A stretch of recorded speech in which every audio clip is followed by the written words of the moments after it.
Let's talk about the top 10 cards you're going to want to pick up from Legacy of Destruction.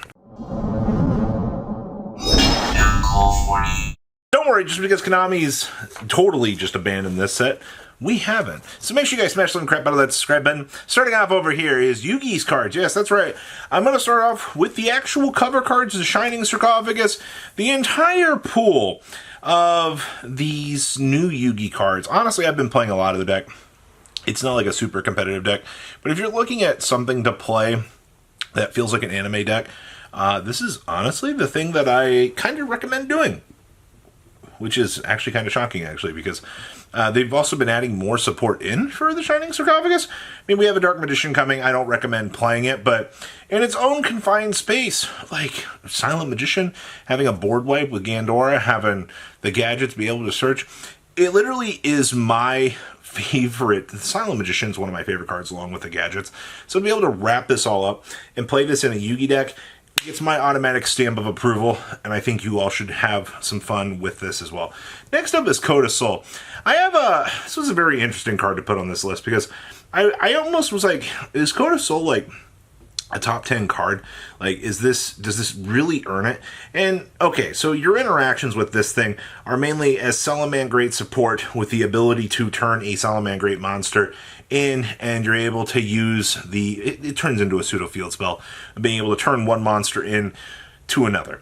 My only problem is it itself is not anywhere mentioned on the card as always being treated as a Salamangreat card, and that's the thing that hurts it. But a lot of people like, oh, you need to have this, so I figured I would go ahead and toss it into the pickups here because, honestly, you know how this community gets. You see how people get excited about cards, and you know what? Maybe there is something to this, and I'll give it to you, so that's why we plugged it in here and said, hey, you know, maybe the ability to do all of this searchability with Salamangreat, maybe it's worth it. Next up is Valmonica. Now, Valmonica, honestly, the deck was incredibly cheap. After seeing what they could do with the deck and powering it up, I still have faith in this deck, honestly. I didn't at the very beginning, but after the last 3 cards that they gave the deck, they managed to try to improve and fix it. That's good.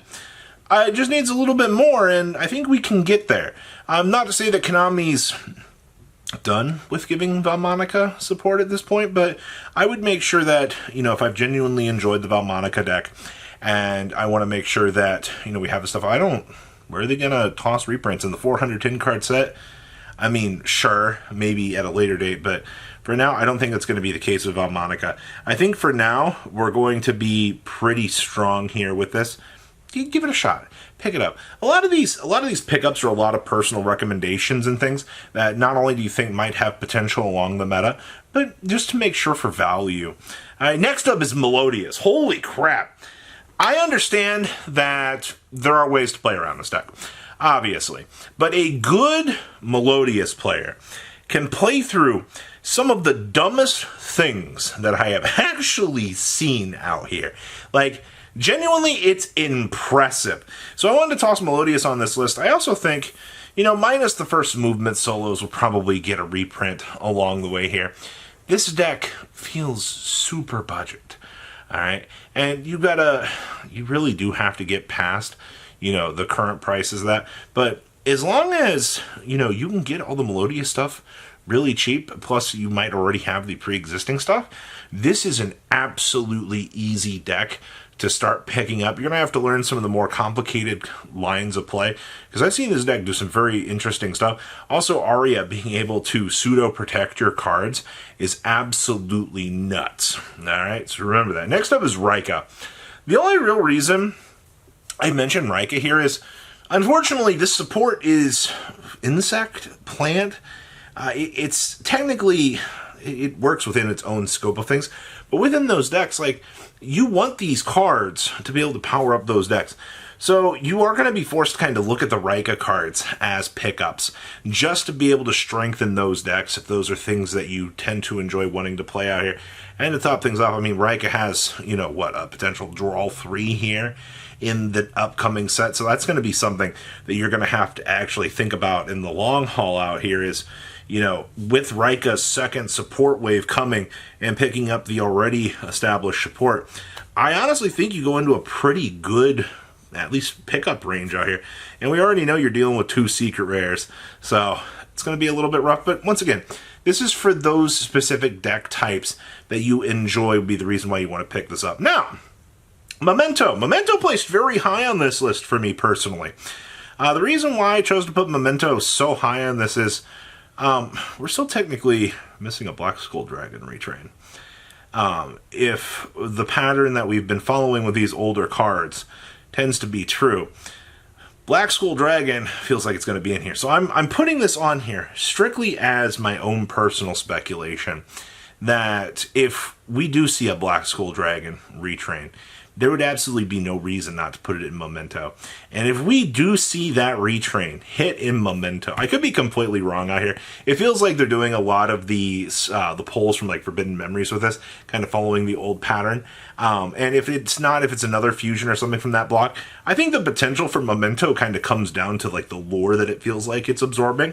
So this one's for the possible Black Skull Dragon and what they could actually do. Be so cool. Next up is Ashen. So, Vidos, the Dragon of Broken. Yeah, that's good. Field Spell Popper, we already know that card's good. Second wave of support hits here.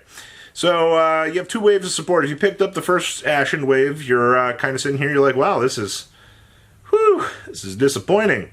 Well, this is where I tell you, wave 3, which will probably come, if I had to guess, probably October, November, December, or January this year for Japan, which would put us at February, January next year. So you're looking, we're filming this in April 2024. You're looking at 8 months from now for the 3rd impact for Ashen. You know what? If you're this far committed, go for it. It only takes 1 card to bust this open. I mean, they've proven to us that they'll give a Gold Pride card, so I definitely think Ashen's going to get something really cool. Look at what they did for Godi. All right, like, that's really good.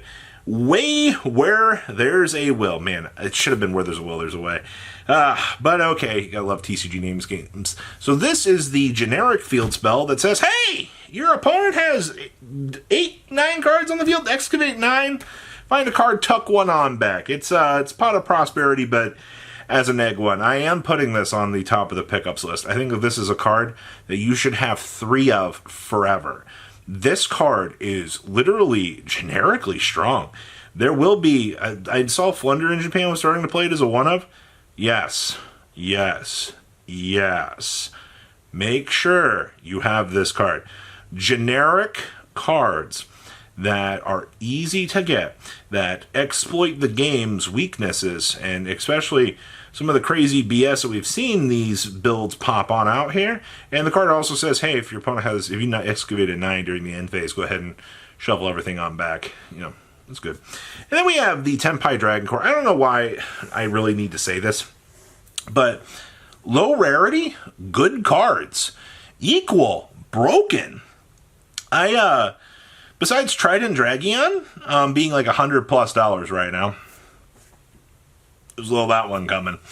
You can get a cheap Tenpai Dragon Core. And then the only thing you're going to have to deal with all day is mirror matches. And if you're confident in your ability to heat wave your opponent, oh yeah, you also need those. If you're confident in your ability to outsack your opponent in these trying times of the OTK wars, then I recommend this. Like, this is so easy. And somebody said it best. If you can't afford a Trident Dragon, just hope your opponent scoops as they start the OTK. And you can just get all your free wins.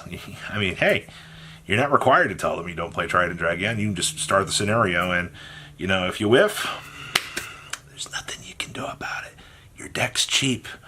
And then I'm putting the Magician of Bonds and Unity on here as the top pickup. This is the last of the Magicians and Bonds and Unities. We're done with this! Wait, we have the Dragons of Pride and Soul. Well, I'll see you guys next year as we sit through 4 versions of the Dragon.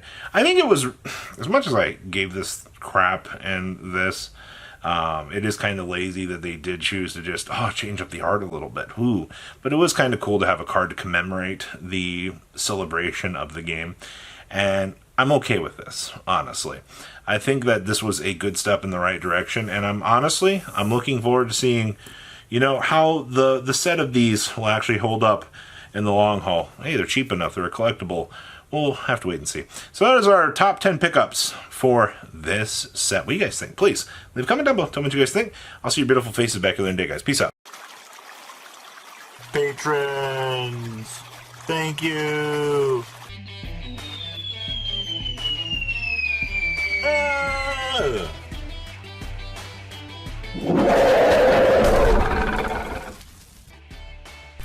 Thank you so much for watching. Check out these other videos.